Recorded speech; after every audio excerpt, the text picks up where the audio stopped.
Welcome back, everybody.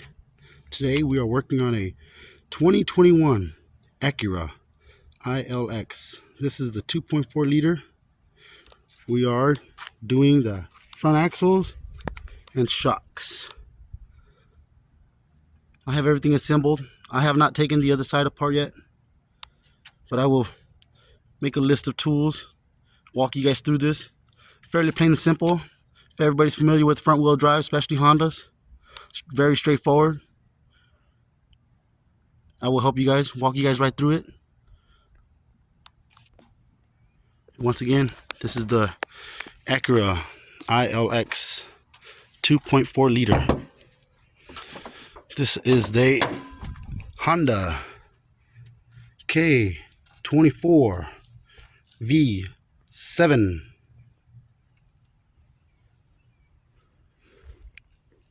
What's crazy about this engine, they put the exhaust back in the front like a B series. Then the intake manifold is in the rear, just like a B and D series. The original Ks that first came out, the intakes were in the front. The exhaust system was in the back. Still timing chain, still 2.4. Now we're going to want to remove the axle nut. What I like to do, I like to shove like a 1/4 inch extension in between the caliper to hold the brake in place, but sometimes it works, sometimes it doesn't. This particular model, the 1/4 inch extension is a little too thick, so grab yourself a good, solid, decent screwdriver. Just wedge it in there, somewhere in between there. Make sure it holds, is tight. Put on your glasses, safety first. Just wedge it in there. Then for the axle nut, it's gonna be a 36 millimeter. 36. You need a long breaker bar, and just break it. It should break, it should come off. And if it doesn't, impact gun. If you don't have an impact gun, spend a little money, take it to the shop, have them shoot it out. Once it comes off, set it to the side. Okay, now we take off the calipers, brake calipers and the brake pads. There's going to be 2 of these 14 millimeters in the back, lefty loosey, righty tighty. Once you break them off, the caliper should come off. It's like doing regular brakes, nothing to it. Now that you have unbolted your brake caliper, it's going to be one more 12 millimeter nut right there, little screw right there. Just go ahead and remove that, set it to the side. Then you can grab your brake caliper, remove it. You can either hang your caliper with these S hooks. I got them on Amazon, eBay, whichever. They're cheap, $10 for like a pack of, I don't know, 5, 6, whatever. Just move your caliper aside. Then this will be the perfect time to check your brakes. I'm just going to show you guys an example. I'm going to hang my calipers, but I'm set it right here to the side just to show you guys. Now's your chance to check your brakes.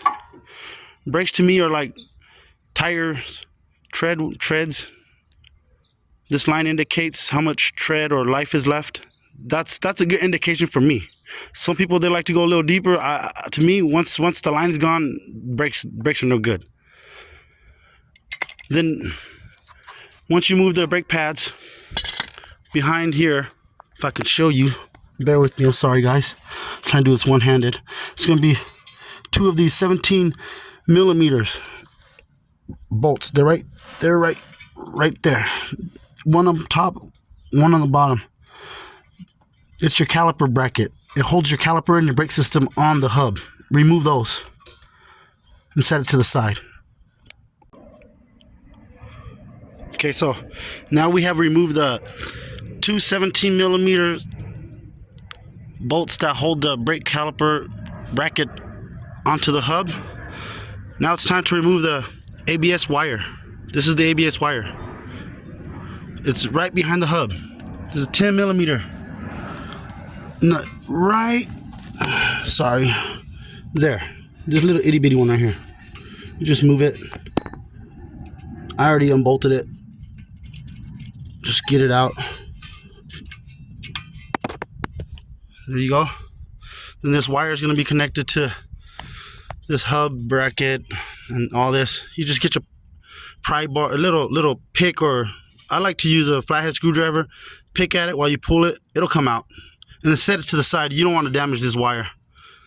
This is your ABS. You don't want to damage it. Okay. Now that we got the ABS wire out of the way, we're not going to damage it. Cut it. We're going to go after this sway bar end link. This nut right here is going to be a 14 millimeter. You need to hold it with the wrench. Then you have to use this 5 millimeter Allen. 5 millimeter. Perfect. And once you get that sway bar end link off, you want to check the bushings. Check the end play. If it moves effortlessly, I recommend replacing it. And also, if the bushings are torn, I recommend replacing it. Now that we got the sway bar end link off, we can check it. You see how it moves effortlessly just with my thumb? Not only that, it's ripped. I can see the grease inside. Grease is very important. We need to contain grease. Grease is the best. So we're going to change that sway bar end link. Then we're going to go after the shock and the hub bolts right here. These two big ones. On this side, it's going to be the 22 millimeter. On the other side, it's going to be 19 millimeter. You unbolt those, and that should separate the shock and the hub. Then you'll be able to pop out the axle. You'll be able to pull the axle out. And then since we're also going after, we're going to change out the shocks and the axles. You're going to go up here to the top of the car. It's going to be 3 little plastic covers right here. You remove those. They're 14 millimeter nuts. Once you remove those nuts, the shock should drop like the other side. Let me show you guys. This side is complete, totally disassembled, just like I showed you guys in the beginning. Then once you guys have everything, slowly put it back together. Watch the video backwards if you have to. I'm sorry, but happy wrenching. Be safe. Okay, so on the passenger side, behind the engine, to get the passenger side axle out, there's going to be 3 14 millimeter bolts. It's going to be that one right here. You go around this way. It's going to be 2 more on top. You have to remove those in order to remove the intermediate shaft. You don't have to. You can get something to wedge between here, my finger, where my finger is, and try to hopefully pound it out. But I figured it's easier if you just go for the 3 14 millimeter bolts. There's 2 up there. Like I said, there's going to be 1 right there. My suggestion is the one on the bottom. It's really tight. Just start with that one first. Let me know if you guys have any luck. It is pretty tight down here, the bottom one, but you can do it. This is the passenger side axle. These were the 3 14 millimeters that I was telling you guys about. My advice to you is to get the bottom one first, because it's so tight. It's really tight here. So get that one first, then get these 2. Once you get these 2, you'll be able to pull it out. Pull it out from there. That's the axle. That's the transmission goes in there, in that hole right there. Anyways, you have to separate these 2. This is called the intermediate shaft. This is called the axle shaft. Get your hammer, like I was telling you, good hammer. Hit right there. Hit it hard. It should separate, and it will separate. There you go. Axle separated.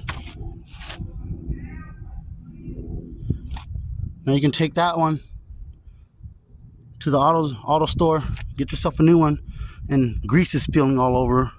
It's broken. And we're gonna keep this one. You could buy a new one if you want, but most of the time these are good. And then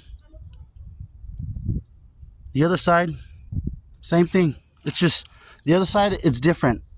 This side is a female and a male. The other side is going to be a male and a male. Approximately same length.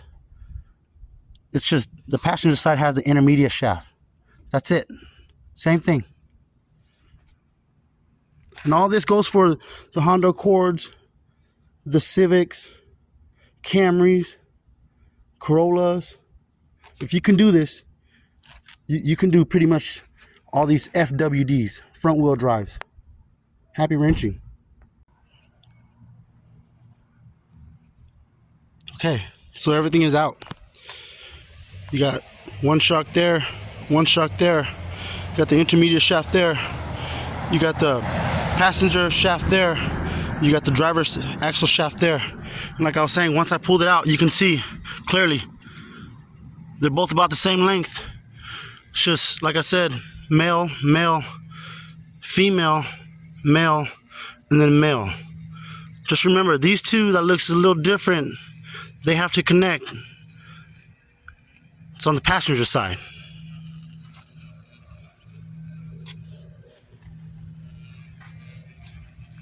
Like, share, subscribe.